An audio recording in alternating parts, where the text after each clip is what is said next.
پھر تو بیت اللہ بھی دنیا میں اللہ نے بناتے دیکھیے، لیکن تو چمٹتا ہے. حاجی اس وقت اپنے احرام کو تھوڑا الگ کرتا ہے، سینہ اپنا ننگا کر کے چمٹ جاتا ہے. لیکن جس کے دل میں دنیا ہی چمٹی ہوئی ہو دوستو، جس کے دل میں دنیا ہی چمٹی ہوئی ہو اور پھر آ کر ارادہ بھی ہو کہ اسی میں زیادہ مصروف ہو جانا ہے جو ناجائز ہے، اسی میں مصروف ہو جانا ہے جس سے آخرت سے غفلت نصیب ہوتی. رزق کمانے کا مطلب یہ تو نہیں کہ رزاق کو بھول جائے. رزق کمانے کی حقیقت ٹھیک ہے کہ رزاق رزق کمانے کے وقت باقی رہے. دوائیں کرانے کی حقیقت یہ تھی کہ دوا کے وقت شافی یاد رہے گا.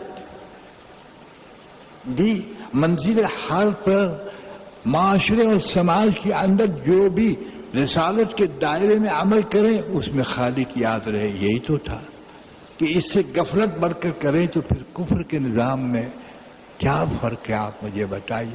پھر کافری کس کو کہتے ہیں؟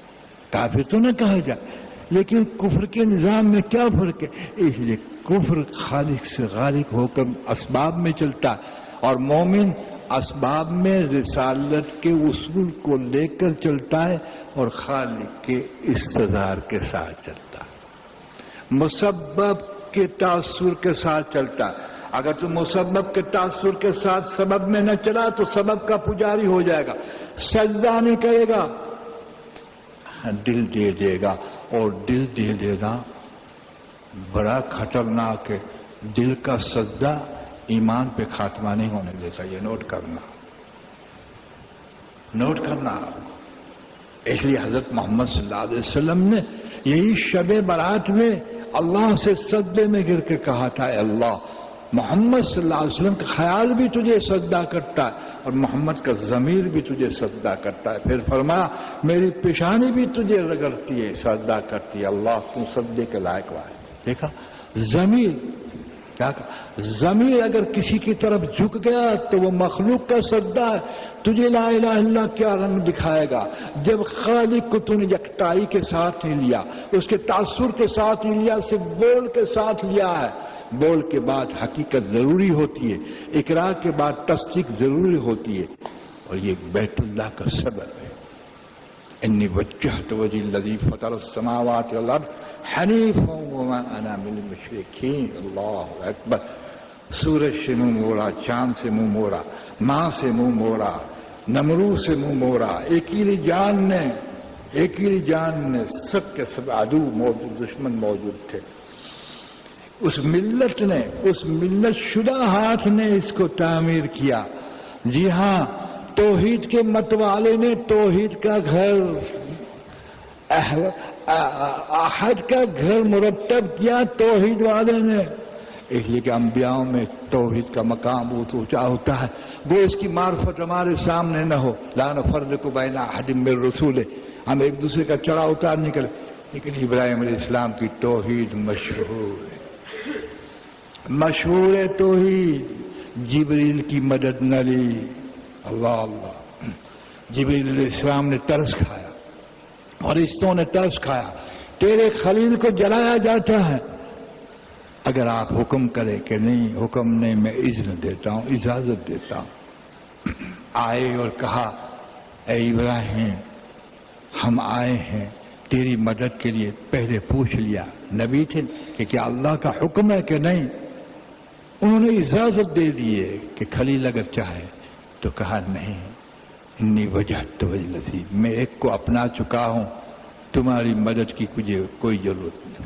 اور تم دو روٹی میں کسی کی خوشامد میں پڑ جاتا ہے، اس کا وعدہ ہے، تجھے حیا اور شرم نہیں آتی کہ میرے وعدے پہ شک کرتا ہے کہ دوسروں کی خوشامدیں کرتا ہے. نوکریوں کے لیے خوشامد کرتا ہے، تھوڑیوں میں تو ابدیت کو سمجھتا کرتا، کلیمے کو کیا سمجھتا. اس لیے بیت اللہ قائم ہوا تھا. ہدی للناس، سارے انسانوں کے لیے ہدایت، کے انسان کا رخ اللہ کی طرف ہو جائے، اس کا دل اللہ کی طرف ہو جائے، اس کی آرزویں اللہ کی طرف ہو جائے، ان کی تمام تر جو ہے تمنائیں اللہ کی طرف ہو جائے. رسمی بنا 1400 سال کا پرانا اسلام ہے. میں آپ کو سچ کہتا ہوں، ایمان سماجی ہے، سنساری ہے، گھریلو ایمان ہے. جس گھر پہ پیدا ہوئے وہی ایمان ہمارا ہے. اس گھر سے ایمان ہم نے نہیں لیا. اللہ اکبر کبیرہ. اس لیے تو عمر رضی اللہ عنہ تعالیٰ نے کہا کہ ہم نے پہلے ایمان سیکھا پھر قرآن سیکھا.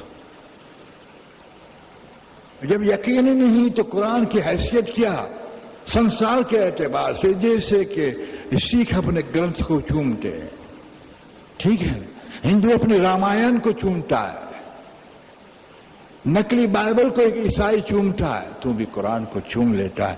تجھے پتہ نہیں ہے اس لیے کہ جو قرآن کو مانا ہے اس کا یقین اگر ہوتا تو ان کا حکم کبھی نہ ٹوٹتا. لیکن اتنی بات ضرور ہے، اپنی آبرو اور عزت کے اعتبار سے سرکار کا حکم نہیں توڑتا، لیکن جیل سے ڈرتا ہے، اپنی عزت جانے سے ڈرتا ہے، لیکن دوزخ سے نہیں ڈرتا. معلوم ہوتا ہے کہ اللہ کی دوزخ کو ترجیح جہنم جیل پر نہیں دیتا. یعنی انسان جب مخلوق کو ترجیح دیتا ہے تو خالق بے حیثیت بن جاتے، یاد رکھیے، اور جب خالق کو حیثیت دیتا ہے تو مخلوق بے حیثیت بن جاتے. اور خدا پاک کی قسم، یقین میں مخلوق اگر بے حیثیت نہیں ہے تو تیرا کلمہ بھی کوئی حیثیت نہیں رکھتا، کوئی رنگ نہیں دکھائے گا، کوئی رنگ نہیں دکھائے گا، تجھے حرام سے کبھی نہیں روکے گا. اس لیے حضور صلی اللہ علیہ وسلم سے پوچھا گیا، یا حبیب اللہ، کلمے کا اخلاص کیا ہے؟ دیکھا آپ نے فرمایا تجھے حرام کاموں سے روک لے، جھوٹ بولنے سے، دھوکہ بازی سے، رشوت سے، تمام حرام سے روک لے تو سمجھنا کہ تو کلمے پڑھنے میں مخلص ہے، ورنہ تیرے پاس کلمے کا، اور جس کے پاس اخلاص نہیں اس کا کلمہ قبول. خواب ڈر نہ جائے، میں بھی ڈرتا ہوں، شان حلیمی سے موت تک کا مسئلہ ہے. کلمہ تو وہی قبول ہوگا جو موت کے وقت زبان پہ آ جائے. انجام کا کلمہ کام آئے گا. اقرار کا کلمہ منزل پہ ڈالتا ہے، صفات کا کلمہ قبولیت پہ لاتا ہے، انجام کا کلمہ فلاح پہ پہنچ جاتا ہے. جیسے کہ مسلم جب اقرار کرتا ہے تو مسلم ہے، وہ فتوے کے اعتبار سے. اور جب کسی مسلمان کو ہاتھ اور زبان سے نقصان نہ پہنچے یہ صفات کا مسلم ہے. اور جب کلمے کے ساتھ جانتا ہے تو یہ انجام کا مسلم ہے. اور یاد رکھ انجام کے لیے سب نے فکر کی. ابابکر صدیق بھی فکر کے ساتھ گئے. غور سے سن، نہ صحابیت پہ گئے، نہ صدیق اکبر پر گئے کہ میں صدیق اکبر ہوں، نہ خلفائے راشدین میں ہوں، کسی پر نہ گئے. یوں کہتے تھے اللہ کاش میں مومن کا بال ہوتا. اور چڑیا کو کہتا تو خوش قسمت ہے کہ تجھے حساب نہیں دینا.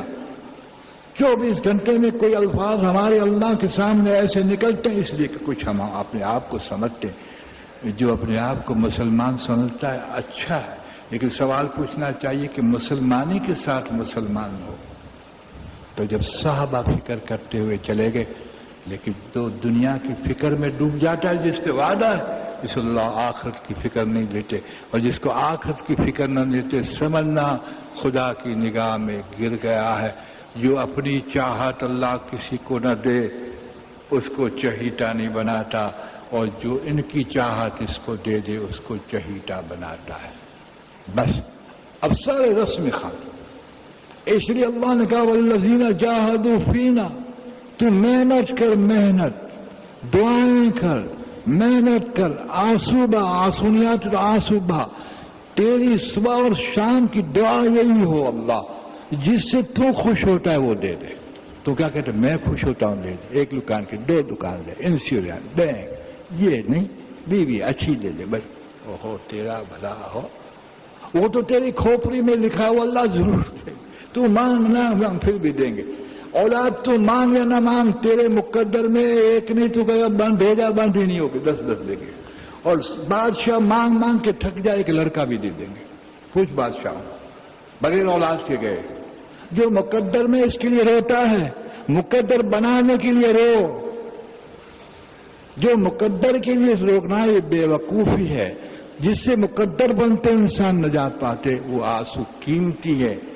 اس لیے حسن بصری فرماتے 9 قسم کے آنسو ہے. اگر زندگی میں ایک آنسو جو اللہ کے یہاں قبول ہو جائے وہ اگر آ جائے تو تیری کامیابی کے لیے کافی. وقت ہو چکا ہے. اللہ نے چاہا تو اسی حج کے بارے میں آئندہ جمعے کے لیے بولیں گے، تاکہ مستقبل میں ہمیں اور اللہ آپ کو توفیق دے تو ہم پہلے سے ہی روح اور دل اور جسم کے اعتبار سے تیاری کریں۔ درود شریف پڑھ دیجیے۔ وآخر دعوانا الحمدللہ رب العالمین۔ اذان